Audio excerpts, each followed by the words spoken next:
Powder. When herbs in a formula are ground into powder, they're easy to carry, take, and preserve. Powder is also more economical than by decoction, because generally one bag of herbs supplying 1 day's consumption by decoction will supply 4 days of consumption in powder with the same effects. After the herbs have been ground into powder, filter the powder to make sure that it is fine enough for consumption. Here's how to take a formula in powder. The first thing you should do is mix up the powder thoroughly, either in a jar or a bag, to make sure that the powder is properly mixed. Because herbal formulas contain different herbs that should be mixed up evenly. Put the powder in a cup and pour boiling water into the cup. Then stir and drink it warm.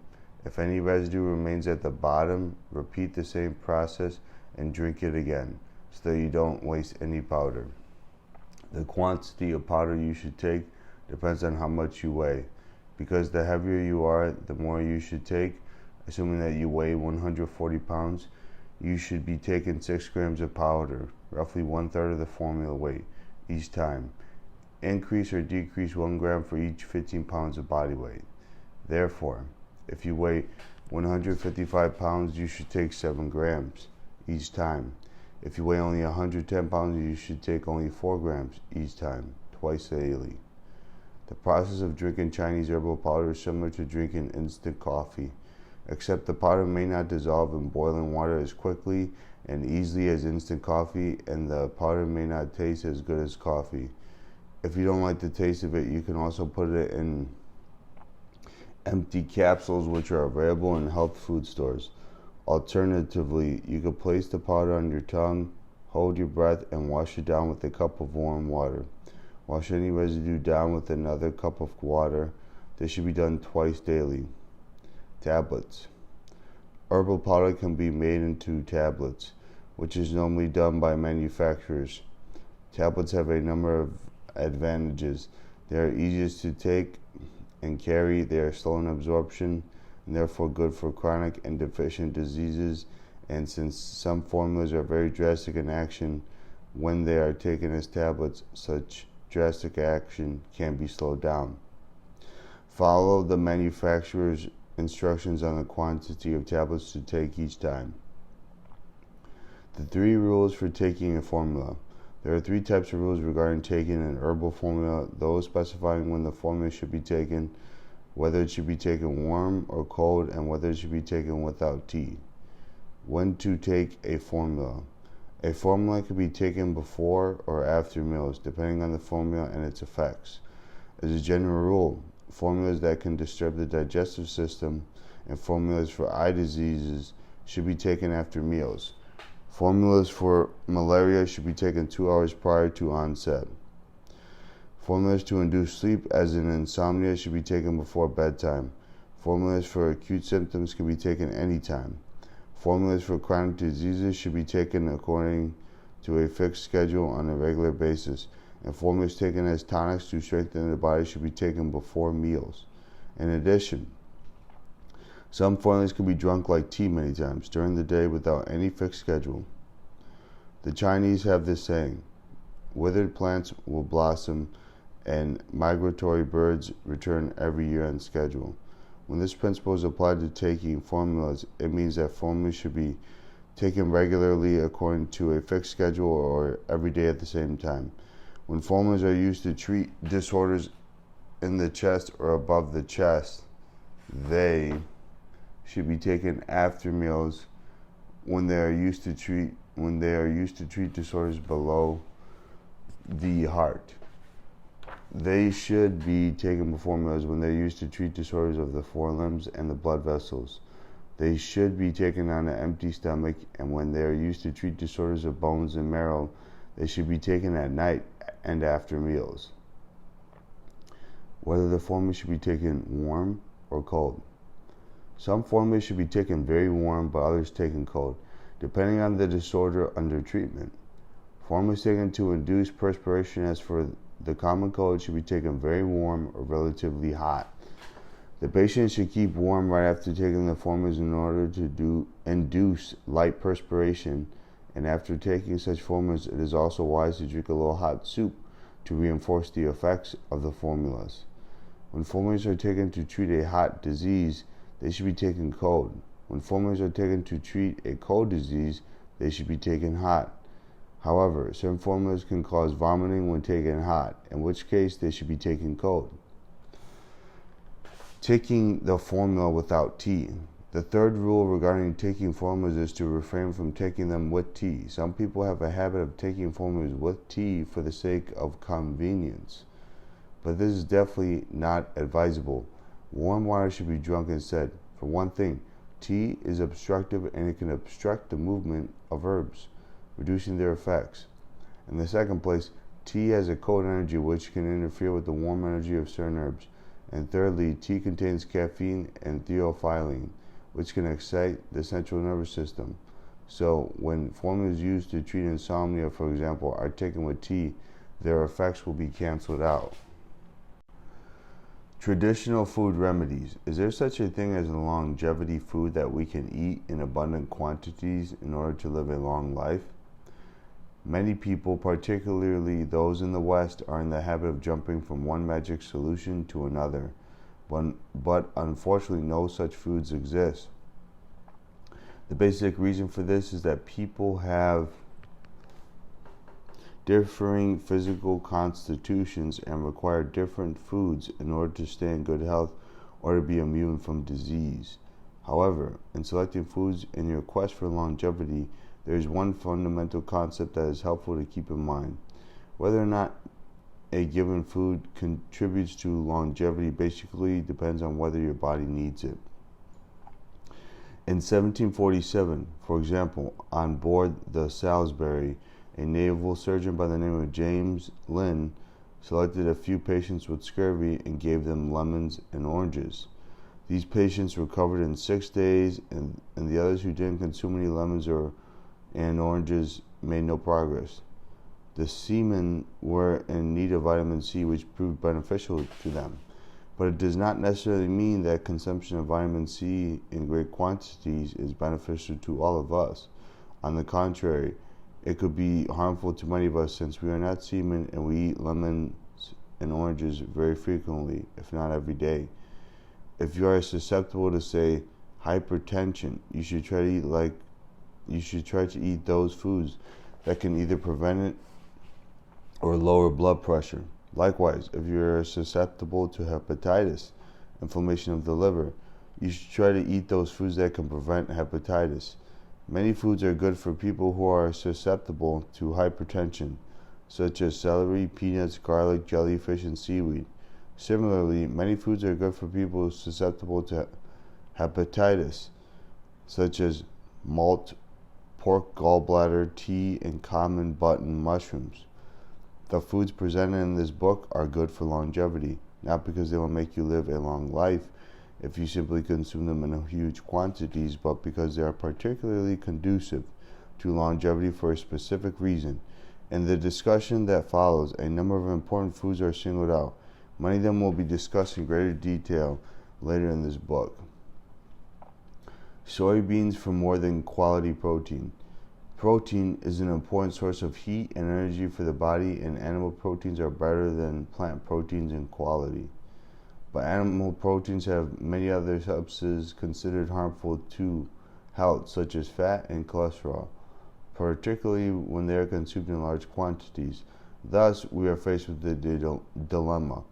We want proteins of high quality, but we do not want the undesirable substances found in meats. Soybeans can resolve this dilemma.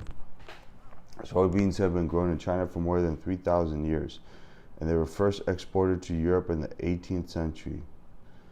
In 1960, when China was experiencing a severe economic recession with a critical food shortage, an increasing number of Chinese people were suffering from edema, a condition in which the body tissue retained an excessive amount of fluids. The Chinese government began to supply the people with soybeans in great quantities, which rapidly brought this widespread disease under control. How did the Chinese know about using soybeans to relieve edema? The medicinal uses of soybeans in China date all the way back to the 3rd century BC when the first Chinese book of medicinal herbs entitled Agriculture Minister's Collection of Medicinal Herbs was published. This classic lists 365 medicinal herbs including soybean, clearly demonstrating the Chinese belief that soybeans are very important to health, whether used as food or an herb. In a subsequent book of medicinal herbs entitled Records of Celebrated Physicians, published towards the end of the Han Dynasty, 206 BC to AD 220, it says, soybeans can dispel retention of excessive tissue fluids. This statement by a professional herbalist marked the beginning of soybeans as a remedy for edema. Then later, when the greatest herbalist in Chinese history named Shi Chen Li, 1518 through 1593, published his celebrated work in 1578 entitled An Outline of Materia Medica, he recommended soybeans as an effective remedy for kidney diseases, water retention, and poisoning. As we have seen, the Chinese not only regard soybeans as food, but also an herb capable of healing many diseases. In addition to curing edema, they found soybeans to be helpful in treating the common cold, skin diseases, beriberi, diarrhea, toxemia, pregnancy, various symptoms during pregnancy such as vomiting, acute yellow atrophy of the liver and renal failure, habitual constipation, iron deficiency, anemia, and leg ulcers. Small wonder that there is such a wide range of soybean products, from bean curd or tofu and soybean sprouts to flour, dried bean curd, and bean drink, all of which are considered very beneficial to health. Another important use of soybeans is to promote lactation. Chinese farmers know how to increase cows' milk secretion by feeding them soybean milk.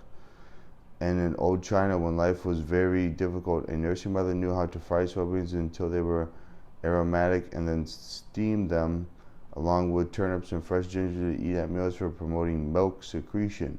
In the 20th century, we know that during the period of lactation, the mother needs additional calcium to offset her loss of milk.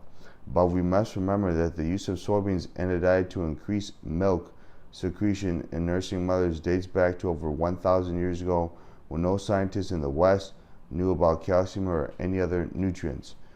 Soybeans are indeed a calcium-rich food, as the Chinese have discovered in modern times, and this shows that the ancient Chinese practice is consistent with that principle of modern nutrition, but at least 10 centuries ahead of it.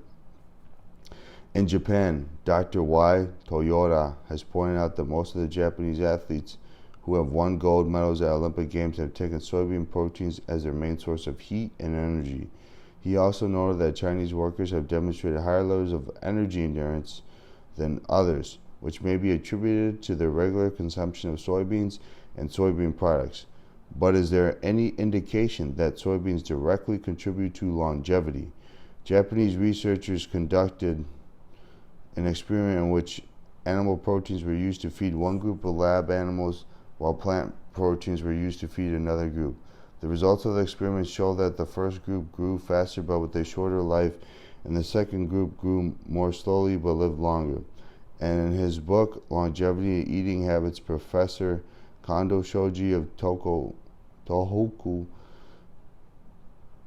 University in Japan has pointed out that according to his research, the geographical regions in which soybeans are produced seem to have a higher percentage of longevous people. At present, the majority of Chinese people living in big cities, particularly those with hypertension, arteriosclerosis, coronary heart disease, and diabetes, are fully aware of the advantages of soybeans over meats, and soybeans have become one of the essential foods in their diets. The following is the food value of 100 grams of soybeans. Protein 36.3 grams, fat 18.4 grams, carbohydrates 25.3 grams, calories 412, fiber 5 grams, calcium 564 milligrams, phosphorus 571 milligrams, iron 11 milligrams, keratin zero point 0.40 milligrams, vitamin B1 0.79 milligrams, vitamin B2 0.25 milligrams, nicotinic acid 2.5 milligrams, and water 10.2 grams. No vitamin C is found in soybeans, but 100 grams of soybean sprouts contains 5 milligrams of vitamin C, and soybean oil contains vitamin E. The food value of soybeans is comparable to that of meats, which is why the Chinese called soybeans plant meats. According to one Chinese researcher, 1 pound of soybeans contains as much protein as 2 pounds of lean meat, 3 pounds of eggs, or 12 pounds of cow milk. In addition, an average male requires a daily supply of 12 milligrams of iron, which can be supplied by 100 grams of soybeans.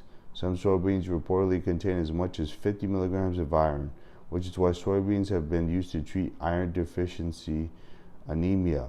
There is no doubt that the greatest nutritional value of soybeans, as judged from the standpoint of Western nutrition, has to do with both the quantity and quality of the protein they contain.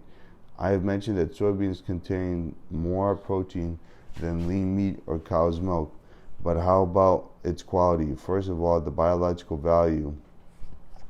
The proportion of nitrogen retained by the body of soybean protein is very close to that of meat protein, and the soybean amino acids are also very much like those of animal protein.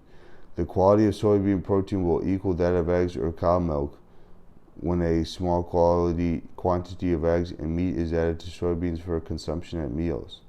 In terms of fat, soybeans have a plentiful amount of unsaturated fatty acids, which are very easily digested and absorbed.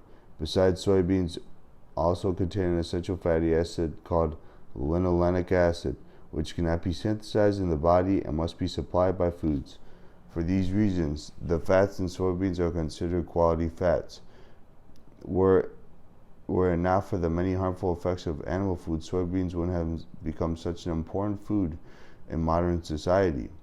People in the developed nations have consumed animal foods in great amounts, with the result that the so-called civilized diseases, including obesity, hypertension, arteriosclerosis, hardening of blood vessels, and coronary heart disease, have increased dramatically. These diseases have been found to be particularly related to the consumption of meat, eggs, and milk, the primary foods consumed in the developed nations.